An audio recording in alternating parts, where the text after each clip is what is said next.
Ang Seven Swordsmen of the Mist ay isang elite na grupo ng mga ninja mula sa Hidden Mist Village ng Kerry-Gakuri na kilala sa kanilang kahusayan sa paggamit ng espada. Dahil sa likas na kalikasan ng grupo, ang komposisyon nito ay nagbabago sa paglipas ng panahon. Mga kilalang miyembro, Zabuza Momochi, isa sa mga pinakatanyag na miyembro na nagsilbi bilang isang antagonist sa unang bahagi ng serye. Ang espada na ginagamit ni Zabuza Momochi ay ang Kubakura Bocho na nangangahulugang decapitating carving knife, o executioner's blade. Sa Tagalog, ito ay isa sa 7 espada ng ulap, Seven Swordsmen of the Mist, mula sa Hidden Mist Village Kerry-Gakuri. Kisame Hoshigaki, isang malakas na miyembro na kalaunan ay sumali sa Akatsuki. Ang espada na ginamit ni Kisame Hoshigaki ay ang Samahada. Hindi ito isang ordinaryong espada, ito ay isang sentient na espada. Ibig sabihin, mayroon itong sariling kamalayan at kakayahan. Isang natatanging katangian nito ang kakayahang sumipsip ng chakra mula sa mga kalaban nito sa pamamagitan ng pakikipag-ugnayan sa balat. Manjetsu Hozuki, isang bihirang miyembro na nakamit ang tagumpay sa paggamit ng lahat ng 7 espada ng grupo. Si Manjetsu Hozuki ay hindi nakita na gumagamit ng iisang partikular na espada sa buong serye ng Naruto. Ang kanyang natatanging kakayahan ay ang kanyang kahusayan sa paggamit ng lahat ng 7 espada ng ulap, Seven Swords of the Mist. Hindi siya nakita na mayroong isang paboritong espada o isang espada na palagi niyang ginagamit. Sa halip ay may kakayahan siyang gamitin ang lahat ng mga ito ng may kahusayan. Chujuro, ang kasalukuyang miyembro ng grupo at ang sumunod na Miss Ukagi, ginagamit ni Chujuro ang Hiramikore. Ito ay isang espesyal na espada na may kakayahang magbago ng anyo ayon sa kalooban ng gumagamit. Suigetsu Hozuki, nagsanay sa ilalim ni Zabuza at kalaunan ay naging miyembro ng Toka. Si Suigetsu Hozuki ay hindi nakakabit sa iisang partikular na espada sa parehong paraan ni Zabuza o Kisame. Ang kanyang pangunahing layunin ay ang pagtipon ng lahat ng 7 espada ng ulap, Seven Swords of the Mist, upang muling buuin ang grupo at pamunuan ito. Jinen Akebino, isa sa mga dating miyembro. Ang sandata ni Jinen Akebino ay ang Kabuto Wori. Ito ay isang uri ng sandata na binubuo ng isang palakol at isang martilyo na pinagdugtong ng isang strap na katad. Dahil sa disenyo nito, ang Kabuto Wori ay may kakayahang sirain ang anumang depensa.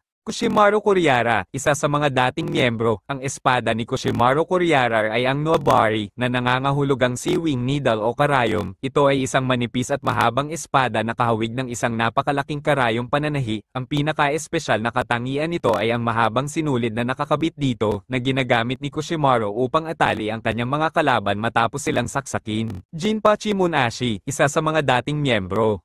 Amiyuri Ringo, isa sa mga dating miyembro. Ang espada ni Amiyuri Ringo ay ang Kubakura Bocho, na nangangahulugang neck-cutting cleaver o paninikal ng leeg. Fugo Kisui Kazan, isa sa mga dating miyembro. Juzo Biwa, isa sa mga dating miyembro. Ginamit ni Juzo Biwa ang Kubakura Bocho, na nangangahulugang neck-cutting cleaver o paninikal ng leeg. Ito ang parehong espada na ginamit ni Zabuza Momochi sa unang bahagi ng Naruto. Reiga Kurosuke, isa sa mga dating miyembro. Si Reiga Kurosuke ay hindi gumagamit ng espada. Ang kanyang pangunahing sandata ay ang Puguso o puppet na kanyang kontrolado gamit ang kanyang Kekkei Genkei, ang Ranten o Storm Release. Ang puppet na ito ay may kakayahang maglabas ng kidlat at may matalas na mga kuko. Bagamat hindi isang espada, ang puppet ay nagsisilbing kanyang pangunahing arma sa pakikipaglaban. Gumagamit din siya ng iba't ibang jutsu na may kaugnayan sa kidlat at ang kanyang puppet ay isang mahalagang bahagi ng kanyang lakas.